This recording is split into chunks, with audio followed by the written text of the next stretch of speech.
आज का टॉपिक रहेगा आपका परसेंटेज। परसेंटेज में हम लोग एक्सरसाइज का पार्ट नंबर 13 डिस्कस करेंगे, जिसमें प्रॉब्लम फर्स्ट को देखते हैं।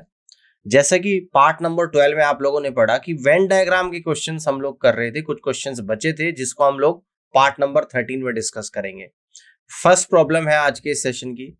इन an examination 73% of the candidates pass in quantitative aptitude test, 70% pass in general awareness and 64% pass in both.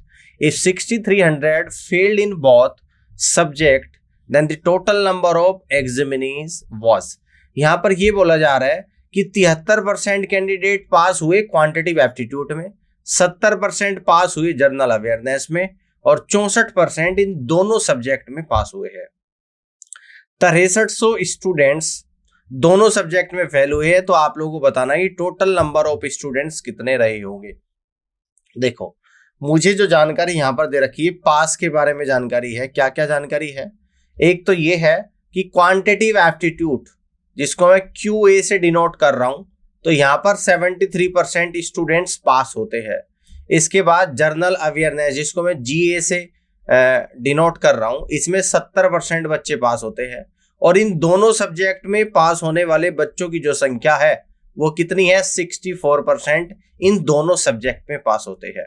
अब देखो, हम लोग वेन डायग्राम यूज करेंगे और इस क्वेश्चन को यहाँ पर सोल्व करेंगे। वेन डायग्राम यूज करेंगे और इस क्वेश्चन को यहाँ पर सोल्व करेंगे।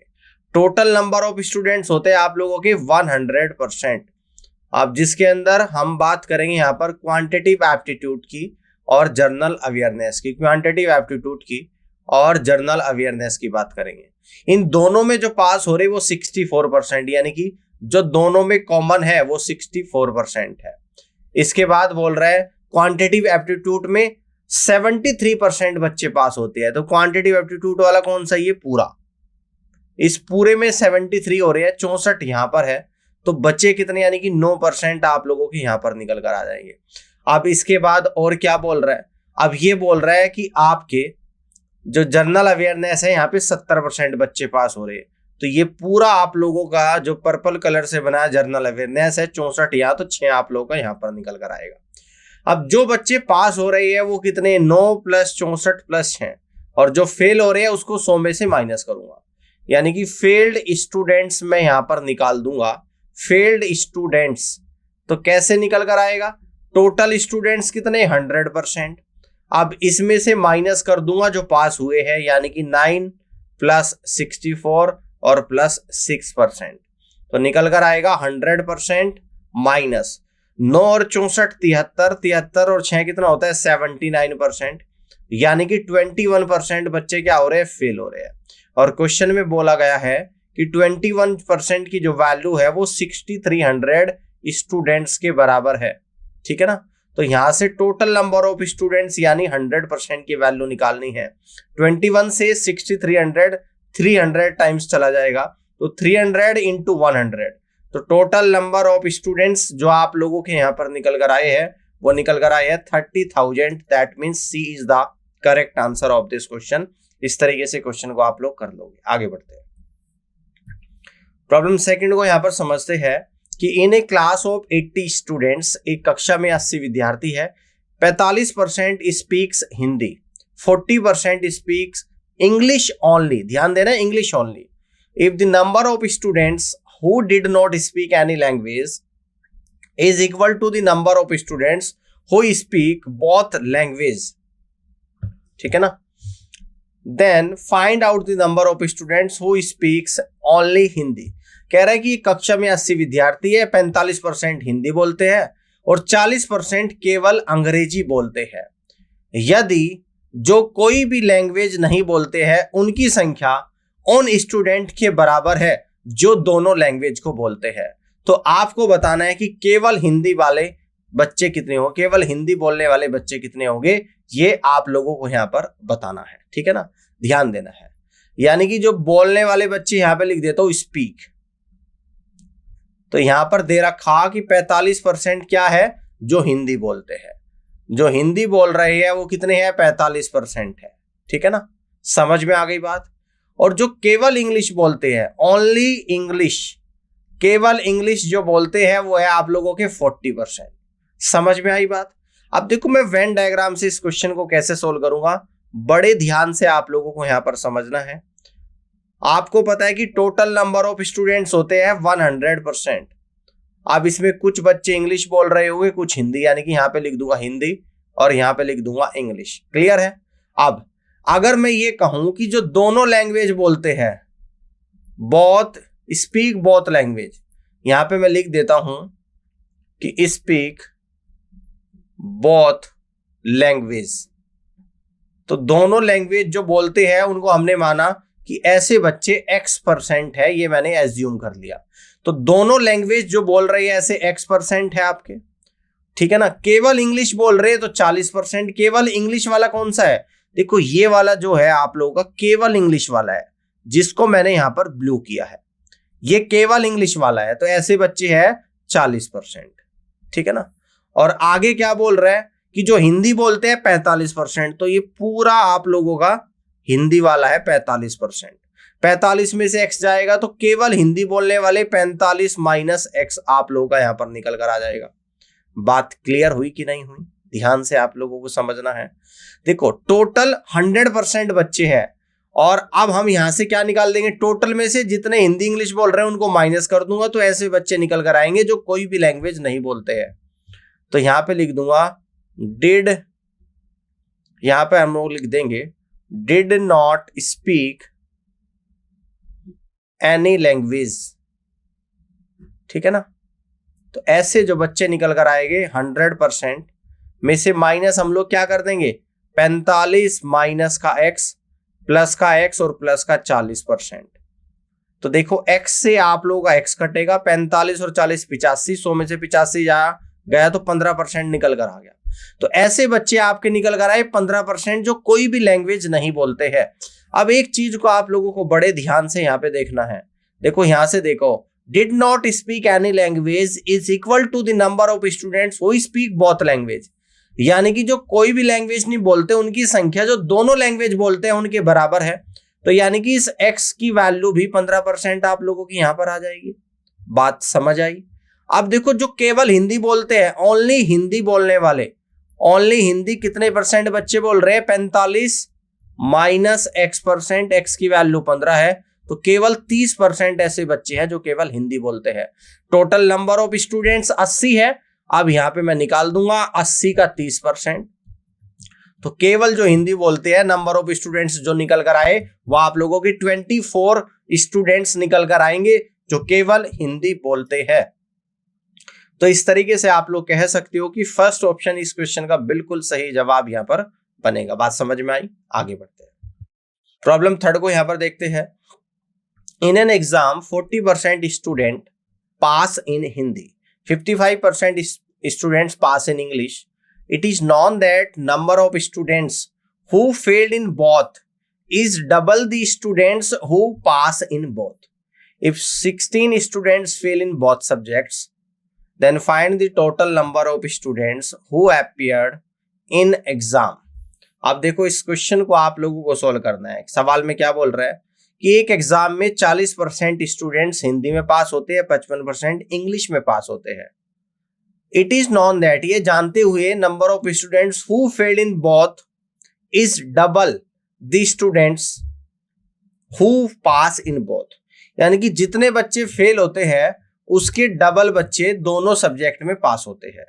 अगर 16 बच्चे दोनों सब्जेक्ट में फेल हो रहे हैं, ठीक है ना। देखो it is known that number of students who fail in both is double the number of students who पास, यानी कि जितने बच्चे पास हो रहे हैं उसके डबल फेल हो रहे हैं। और फेल कितने हो रहे हैं, 16 बच्चे हो रहे हैं। तो आपको बताना है कि कितने बच्चों ने एग्जाम दिया है। अब देखो ध्यान से आप लोग यहां पर देखिएगा, पास होने वाले बच्चों की बात कर लेते हैं। तो पास होने वाले बच्चों की अगर हम लोग बात करें तो जो हिंदी बोलते हैं यहाँ पर ऐसे बच्चे हैं 40% जो पास होते हैं। और इंग्लिश बोलने वाले कितने परसेंट बच्चे जो पास हो रहे, तो ऐसे है 55% स्टूडेंट्स जो इंग्लिश में पास हो रहे हैं, ठीक है ना। बात क्लियर हुई कि नहीं हुई? अब देखो अगर मैं कहूं कि जो दोनों सब्जेक्ट में पास हो रही है उनको मैं मान लेता हूं कि x% है, ठीक है ना।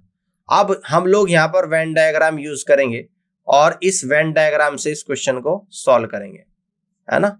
वेन डायग्राम से क्वेश्चन को सॉल्व करेंगे। ध्यान से समझिएगा आप लोग, ठीक है, ध्यान से आप लोग यहां पर समझिएगा, ये लीजिएगा, ठीक है ना।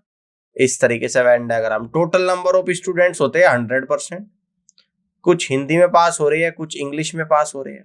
जो दोनों में पास हो रहे वो x है, जो केवल हिंदी में हो रहे वो कितना आ जाएगा, 40 माइनस एक्स आएगा। जो केवल इंग्लिश में हो रहे तो 55 माइनस एक्स आ जाएगा। और जो किसी भी लैंग्वेज में पास नहीं हो रहे, यानी कि जो फेल्ड है, फेल्ड इन बोथ लैंग्वेज, यहां पे हम लोग निकाल देंगे फेल्ड इन बोथ लैंग्वेज। तो फेल्ड इन बोथ लैंग्वेज, ठीक है ना। तो कितने निकल कर आएगा, यानी कि टोटल नंबर ऑफ स्टूडेंट्स 100%, इसमें से माइनस कर देंगे हम लोग कितना, यानी कि टोटल नंबर ऑफ स्टूडेंट्स 100% है, और इसमें से हम लोग माइनस कर देंगे टोटल में से 100% माइनस 40 माइनस एक्स प्लस 55 और माइनस का एक्स। एक्स से आपका एक्स कटेगा, है ना, एक्स से आप लोगों का यहां पर क्या होगा, एक्स कटेगा। तो इस तरीके से आपका क्या निकल कर आएगा, ध्यान से समझिएगा। 40 और 55 कितना होता है, तो 40 और 55 होता है 95। 100 में से 95 गया 5, और 5 प्लस x%, ठीक है ना। यानी कि जो दोनों लैंग्वेज में फेल हो रहे हैं ऐसे स्टूडेंट्स 5 प्लस x% निकल कर आए हैं, ठीक है। बात समझ में आई है आप लोगों को। अब देखो कंडीशन क्या दे रखी, यहां से देखना कि it is known that the number of students who failed in both language is doubled the student who pass in both। यानी कि जो फेल हो रहे हैं उनका डबल, तो फेल कितने हो रहे हैं, 5 प्लस एक्स, ठीक है ना, 5 plus x is double, double है किसका, जो पास हो रहे हैं। 5 plus x% is equal to, जो पास हो रही है x% है, तो x% का डबल, तो 2x% कर दूंगा। तो यहां से x% की जो वैल्यू निकल कर आएगी, यानी कि जो x की वैल्यू यहां पर निकल कर आएगी, आप देख सकते हैं ये निकल कर आ जाएगी आप लोगों की 5%। ये बात समझ में आई ना। अकॉर्डिंग टू क्वेश्चन यहां से मैं कह सकता हूं कि अकॉर्डिंग टू क्वेश्चन में गिवन है कि जो बच्चे फेल हो रही है वो पास होने वाले बच्चों का 2 गुना है। तो पास होने वाले बच्चों का 2 गुना है, तो पास होने वाले में अगर 2 की गुणा कर दूंगा तो जो बच्चे फेल हो रहे हैं उनके बराबर आ जाएगा। तो इससे x की वैल्यू आप लोगों की 5% यहां पर निकल कर आ गई है। बात क्लियर हुई कि नहीं हुई। x की वैल्यू कितनी निकल कर आई है आप लोगों की, यहां पर 5% निकल कर आई है। अब देखो यहां से और क्लियरिटी क्या हुई, 16 students fail in both subject. जो फेल हो रहे हैं वो कितने हैं आप लोगों के, 5 प्लस एक्स, है ना। तो यहां से हम लोग कह देंगे, इस क्वेश्चन को अब मैं आगे सोल्व कर लेता हूं, है ना।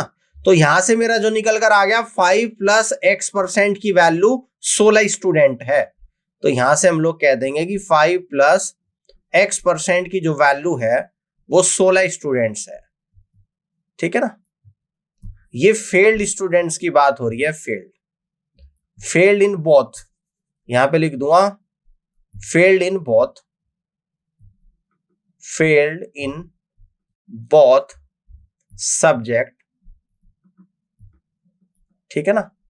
तो कितने हैं, 5 प्लस x% इक्वल टू 16, और x की वैल्यू अभी हमने निकाली है लास्ट स्लाइड पर 5% निकल कर आई है। तो x बराबर 5% रख दूंगा तो 10% की वैल्यू 16 स्टूडेंट्स निकल कर आ जाएगी। अब हमें टोटल नंबर ऑफ स्टूडेंट्स यानी 100% की वैल्यू निकालनी है। तो 160 स्टूडेंट्स निकल कर आएगी 100% की वैल्यू। और यही आप लोगों से पूछा है कि इस एग्जाम में टोटल कितने नंबर ऑफ स्टूडेंट्स अपीयर्ड हुए हैं। तो 160 स्टूडेंट्स अपीयर्ड हुए हैं, that means D is the correct answer of this question. All clear. Next question को देखते हैं। प्रॉब्लम 4 पर आप लोग आ जाइएगा, इसको देख लेते हैं। In a society 500 people are living. 45% play cricket, 29% play hockey, 48% play badminton, 18% did not play any game, while 5% people play all 3 games. If 6% people play cricket and hockey both, and 27 play cricket and badminton both, find the number of people who play only badminton. देखिए ध्यान से समझिएगा, एक society में 500 लोग हैं जिसमें 45% cricket खेलते हैं, 29% हॉकी खेलते हैं, 48% बैडमिंटन खेलते हैं, 18% कोई भी गेम नहीं खेल रहे हैं, 5% लोग तीनों गेम यहाँ पर खेलते हैं, और 6% क्रिकेट और हॉकी खेलते हैं, 27% क्रिकेट बैडमिंटन खेलते हैं। तो ऐसे बच्चों की संख्या आप लोगों को बतानी है, ऐसे पीपल की संख्या आप लोगों को बतानी है जो केवल बैडमिंटन खेलते हैं। अब देखो यहाँ पर 3 सेट वाला डायग्राम हम लोग यूज करेंगे, ध्यान से समझना, और वेन डायग्राम से ही इस क्वेश्चन को मैं कराऊंगा यहाँ पे, ठीक है ना। बड़े ध्यान से आप लोगों को समझना है।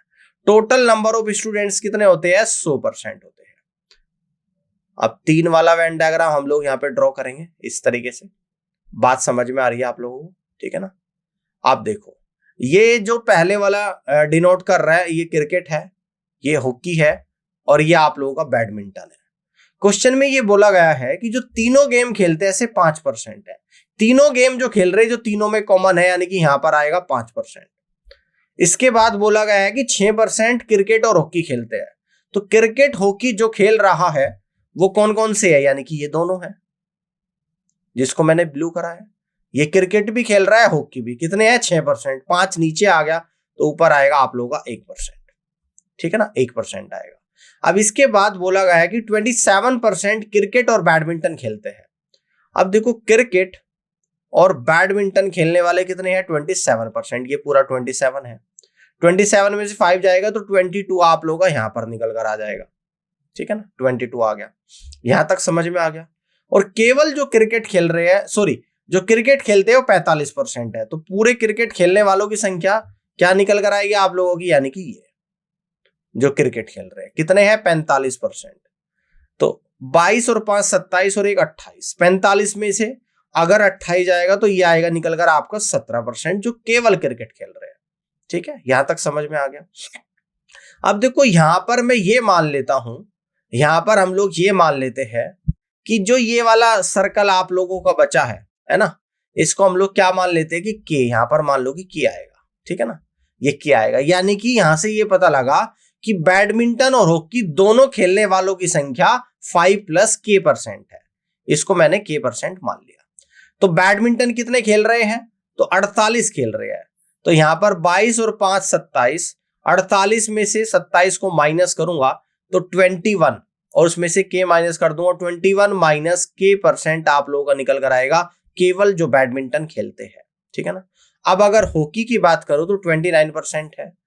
तो 5 और 1 6, 23 में से 6 गया 23, और 23 में से k गया तो 23 - k% केवल हॉकी यहां पर खेल रही है, ठीक है ना। यहां तक बात समझ में आ गई है? यहां तक सारी बात क्लियर होगी तो जल्दी से एक बार आप लोग बताओ। अब देखो, यहां पे क्वेश्चन में क्या बोल रहा है कि जो कोई भी गेम नहीं खेलता वो ऐसे बच्चे 18% है। तो कोई भी गेम जो नहीं खेलता है, तो यहां पे मैं लिख देता हूं कि did not play any game. तो कैसे निकल कर आएगा, यानी कि 100% में से माइनस कर दूंगा, ये कितना आ जाएगा आप लोगों का, यानी कि ये पूरा क्रिकेट वाला कितना आ जाएगा, पूरा क्रिकेट वाला ये आएगा आप लोगों का 45, और प्लस का के आएगा, प्लस का 21 - के, और प्लस का 23 और -k, ठीक है ना। सॉल्व करते हैं, के से आप लोगों का के जाएगा। तो देखो, 45 और 21 और 23, 40 और 20 60 और 20 80, 5 और 1 6 और 3 9, 80 और 9 89, यानी 100% -89% और प्लस का k%।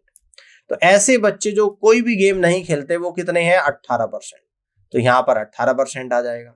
तो देखो, आपको जो निकल कर आया है यानी 18% और माइनस 100 में से 89 जाएगा 11, तो इधर कर दूंगा -11 और इक्वल टू k%। यानी कि मैं कह दूंगा के की जो वैल्यू निकल कर आएगी वो 7% यहां पर निकल कर आ जाएगी, ठीक है ना। अब क्वेश्चन में आपसे क्या बोल रहा है? अब बोल रहे हैं जो केवल बैडमिंटन खेलते हैं, तो ओनली बैडमिंटन खेलने वालों की संख्या, ठीक है ना, बैडमिंटन, ओनली बैडमिंटन खेलने वालों की संख्या यहां पे निकल कर आ जाएगी,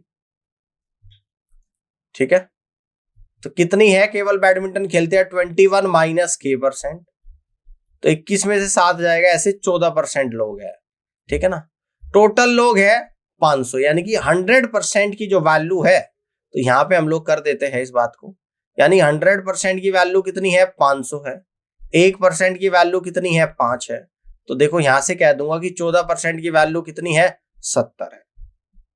तो मेरे से पूछ रहे हैं जो केवल बैडमिंटन खेलते हैं, तो ऐसे लोगों की जो संख्या निकल कर आएगी 70 निकल कर आएगी। तो इस तरीके से इस क्वेश्चन का जो करेक्ट आंसर बनेगा ऑप्शन सी सवाल का राइट आंसर जाएगा।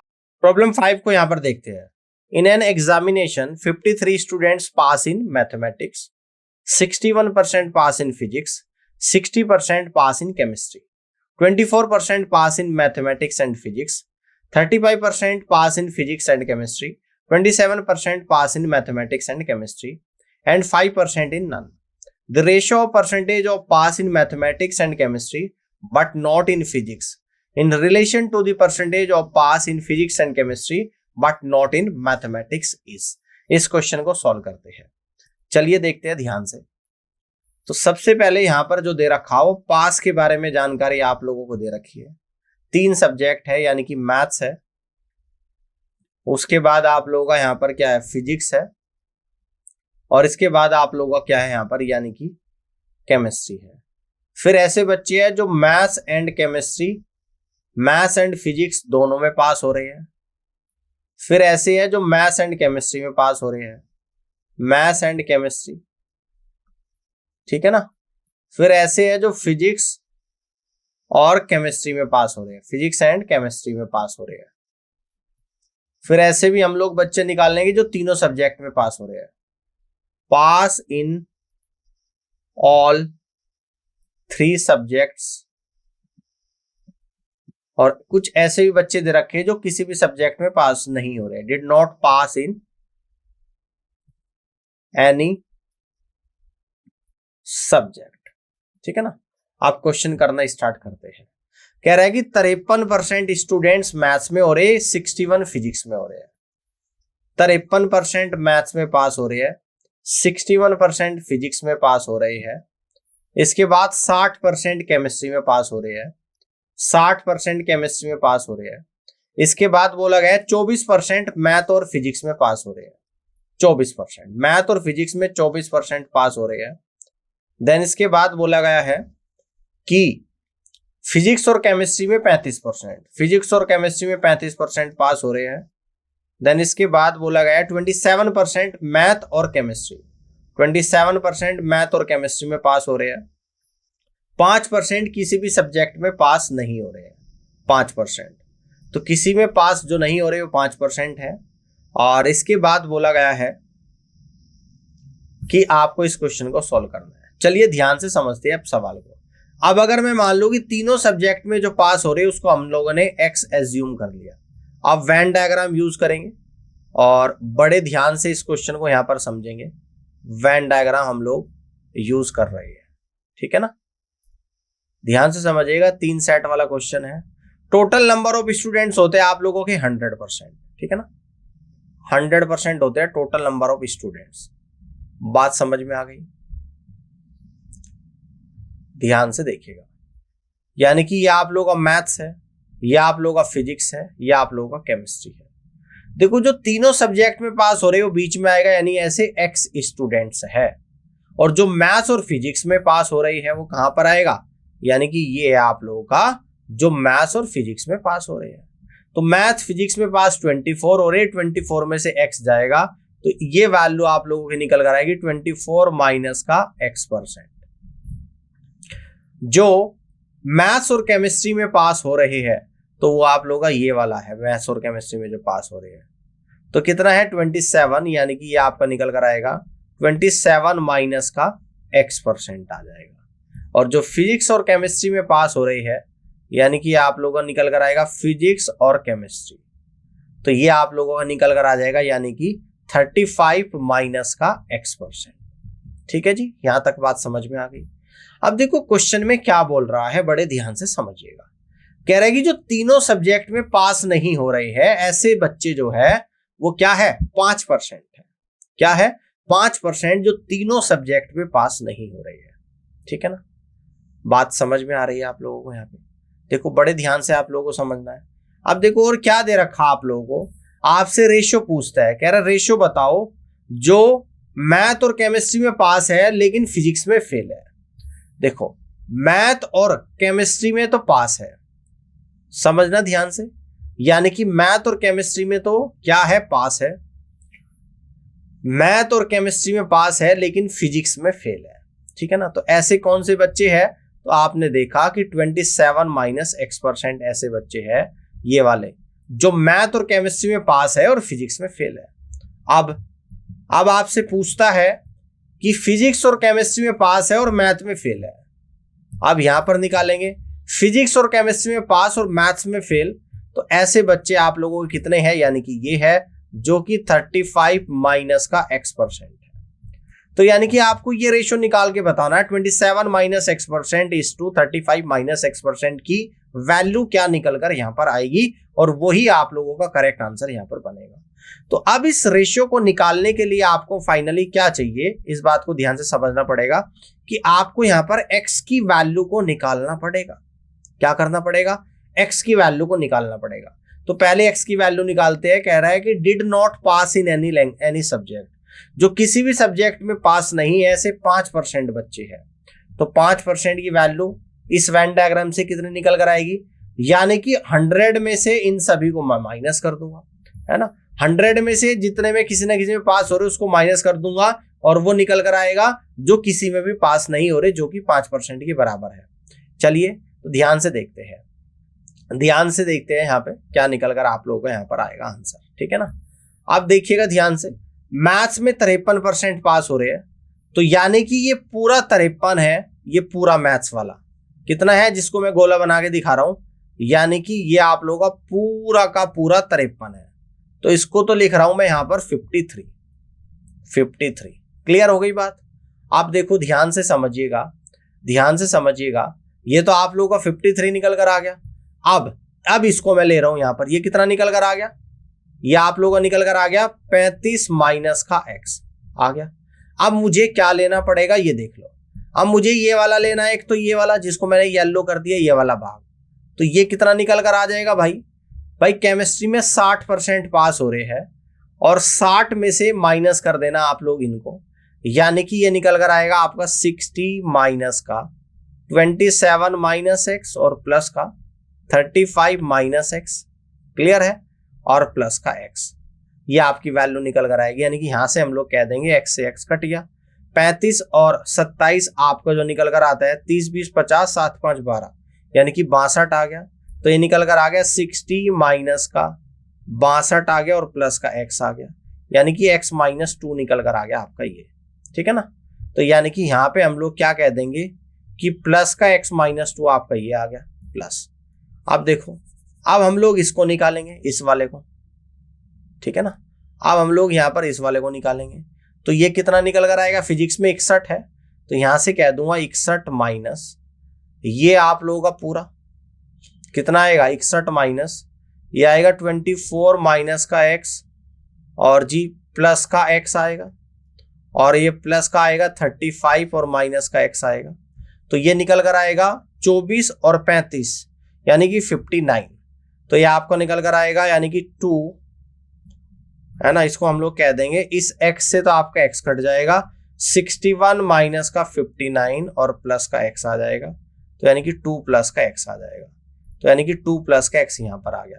तो आपकी जो संख्या यहाँ पर निकल कर आ रही है, ये निकल कर आ रही है जो किसी भी सब्जेक्ट में पास नहीं हो रही है।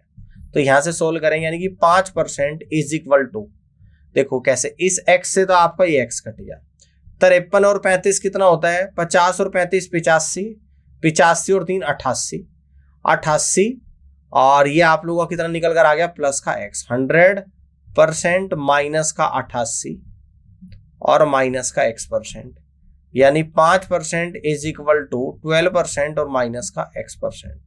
तो यहां से जो आपका निकल कर आएगा, x की जो वैल्यू निकल कर आएगी वो 7% निकल कर आएगी। अब x की वैल्यू जब 7% निकल कर आई, तो ये वैल्यू यहाँ पे रख दूंगा। 27 में से 7 गया तो 20%, और 35 में से 7 गया तो 28%। तो ये कितनी बार, 4 से 5 पर जाएगा, और 4 से आपका 7 पर चले जाएगा। तो यानी कि फाइनली आप लोगों का जो रेशियो निकल कर यहाँ पर आएगा, ये निकल कर आ जाएगा कितना, आप लोगों का रेशियो जो निकल कर आप लोगों का यहाँ पर आएगा, निकल कर आएगा 5:7।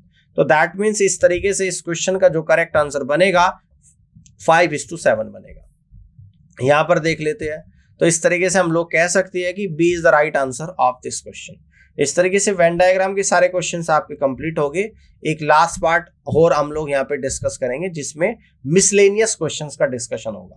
तो आज के सेशन को देखने के लिए इतना ही, और उम्मीद करता हूँ कि आज की क्लास आप सभी को पसंद आई होगी। Thank you so much.